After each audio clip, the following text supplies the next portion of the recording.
Look, there's no place like home. Winnie the Pooh, Book 7.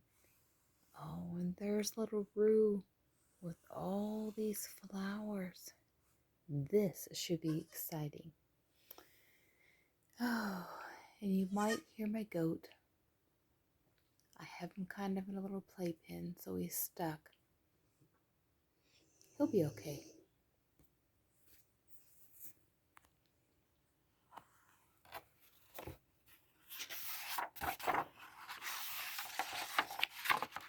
Oh, look, Kanga. There was no doubt about it. Wherever Kanga went, Roo went too. Every day since he was a little baby, Roo had ridden in Kanga's warm, snuggly pouch as she hopped through the forest. It was a nice way to travel, especially if you wanted to nap along the way. But Roo thought he was too big for that now. He wanted to go places on his own, not just where his mama took him. That may be why he looks a little sad.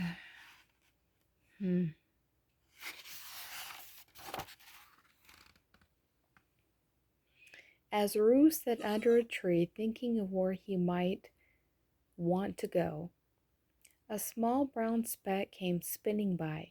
Right behind it was Rabbit, who looked as if he might have been chasing the speck for some time. Speck. I'm going to go with that. I don't know what that is. Hello, Rabbit, said Roo. Why are you chasing that speck? It's not a speck, gasped a rabbit, stopping to catch his breath. It's a maple seed.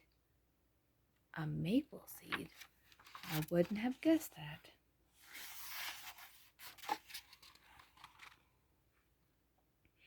Soon Rabbit caught up with the seed and captured it in his cupped hands. Then he showed it to Roo. Why was it flying through the air? Roo asked. I thought seeds live in the ground. Well, they do, said Rabbit, but sometimes they take a little trip first. Since Roo was thinking about taking a little trip of his own, he wanted to know more. Come on, Roo, said Rabbit. I'll show you my seed collection. I love seeds. Oh, remember, Rabbit has a garden. When they got to Rabbit's garden, Rabbit brought out the big old wooden box where he kept his collection. Do all seeds fly when they take a trip? Roo wanted to know. Nope, but these do, explained Rabbit, taking out a white, fuzzy dandelion. Go ahead, Roo, blow on it. Roo puffed out his cheeks and took a deep breath. When he blew on the dandelion, the tiny seeds floated off. How many of you have blew on a dandelion with all the seeds just blowing in the wind? I've done it.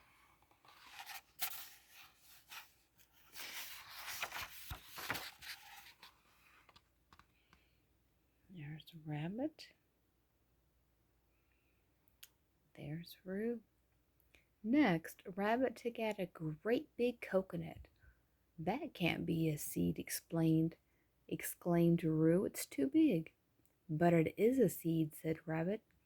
And instead of flying, this seed floats when it wants to travel.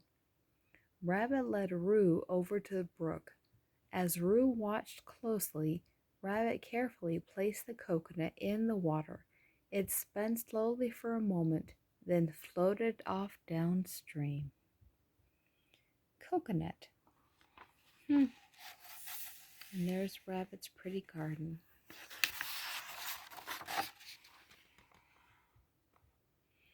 What else do you have in that box? Roo asked, poking his head inside. I have a seed that doesn't fly or float, Rabbit replied. It rides. Rabbit took out a cockleburl and placed it on the ground near some acorns. Now watch, he whispered to Roo. Soon a squirrel came by, and sure enough, the cockerel stuck to his fur. Bye-bye, seed, waved Roo as the squirrel and the seed disappeared into the woods. There's the cockerel. There's lots of stickers. Cockerels are stickers. They're outside and they stick to your shoes and your clothes and your fingers if they get stuck in them. They're awful. But yes, they get stuck in everything.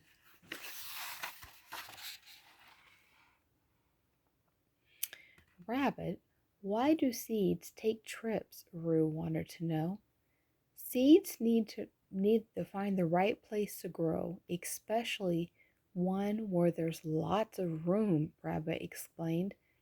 So they just fly, float, or ride until they find it. Roo wanted to travel on his own more than ever. After all, didn't he need room to grow too? Thank you for showing me your collection, Rabbit, Roo called as he hopped toward Pooh's house. Oh, and there's Pooh doing what he usually does, eating honey. Pooh was just finishing off a jar of honey when Roo came bounding through the door. Pooh, Roo said breathlessly, have you ever noticed the way dandelion seeds travel? But Pooh, being a bear of very little brain, had not. Never mind, said Roo. What I was really wondering was whether you and I could fly your balloon. Ooh. What a good idea, said Pooh. And so, while Roo waited impatiently, Pooh blew up the balloon. Oh, set, Pooh announced. Oh, all set, Pooh announced as he took hold of the string. Yippee! Cried Roo, and he grabbed onto Pooh. Slowly, ever so slowly, they began to rise into the air. I'm flying, shouted Roo, just like a dandelion seed. If you don't mind, Roo, Pooh said, I prefer to think of us as a little black rain cloud.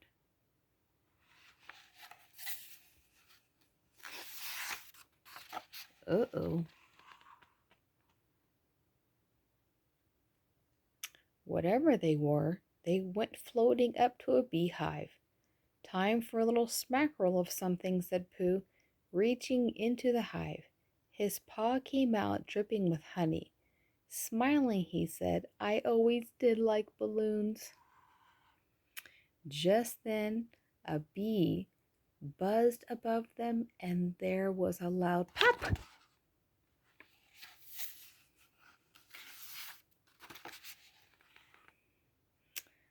But Pooh got his honey. A moment later, the two friends were back on the ground. Next to them was the balloon. The buzzing bee had burst. Pooh, licking his paw, didn't mind a bit, but Roo was disappointed. He got to his feet. Thanks for helping, Pooh, he said, but maybe flying isn't the best way for me to travel.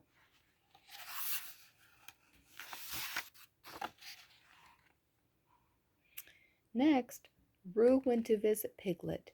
Piglet, Roo said earnestly, did you know that some seeds float? Was I supposed to know that? Piglet asked worriedly. No, said Roo. But do you remember the day it rained and you had to leave your house in an upside down umbrella? Yes, Piglet said, brightening. I remember that. Well, if you still have the umbrella, I'd like to use it, said Roo.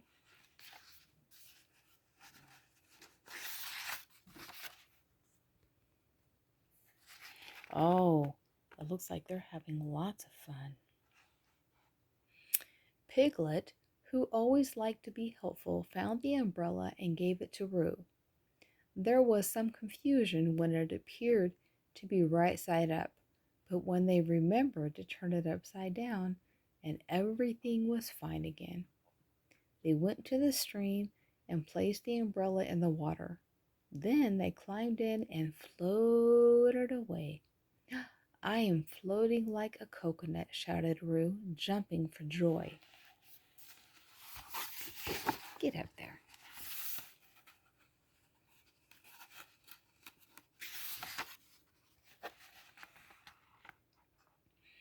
Jumping for joy is a fine thing to do, but probably not when you're floating in an upside-down umbrella. Suddenly, the umbrella was right side up, and Roo and Piglet were in the water. Whoops. When they had made it safely to the bank, Roo turned to his friend. Thank you for helping, Piglet, but maybe floating isn't the best way to travel.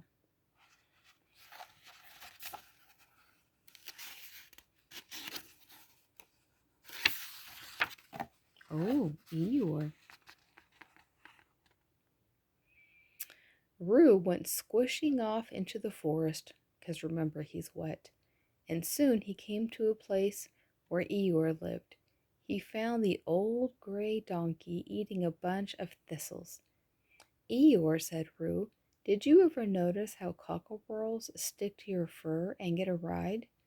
How like them, said Eeyore in a low, sad voice.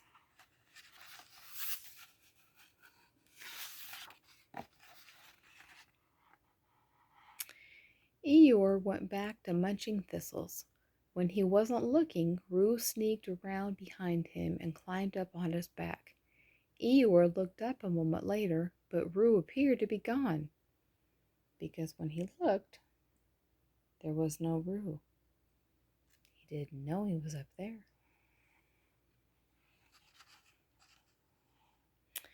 He left, said Eeyore gloomily. But then they all do. He finished his lunch and moved slowly off through the forest. So did Roo.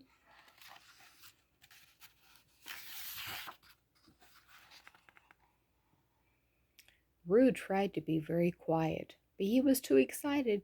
I am riding like a cockerel, he whispered happily. Eeyore stopped and said, for a moment there, I thought that I heard Roo. Oh well, I suppose my hearing isn't what it used to be. Once again, he plodded off through the forest, because he did not see Roo.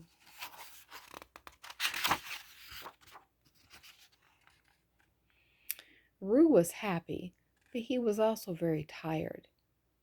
He held on to Eeyore for as long as he could. At last he let go and dropped to the ground. Hello, Roo, said Eeyore. I was just thinking about you.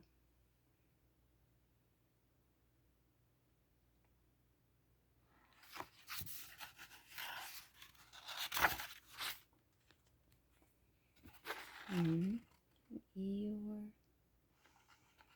and Roo. Roo yawned. He started thinking of a warm, snuggly place that was good for traveling, a place that was also good for afternoon naps. Thank you, Eeyore, he said, getting to his feet. You helped me most of all. I did, asked Eeyore. Imagine that.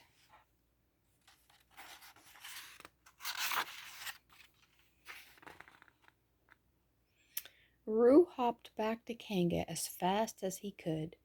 She kissed him and helped him into her pouch. Then she gave him a pat and bounded off. Inside, Roo smiled sleepily. He wasn't a dandelion or a coconut or a cockerel. His friends had helped him to find that out. But he was Roo, with lots to see from his mama's pouch and lots of room to grow. The end.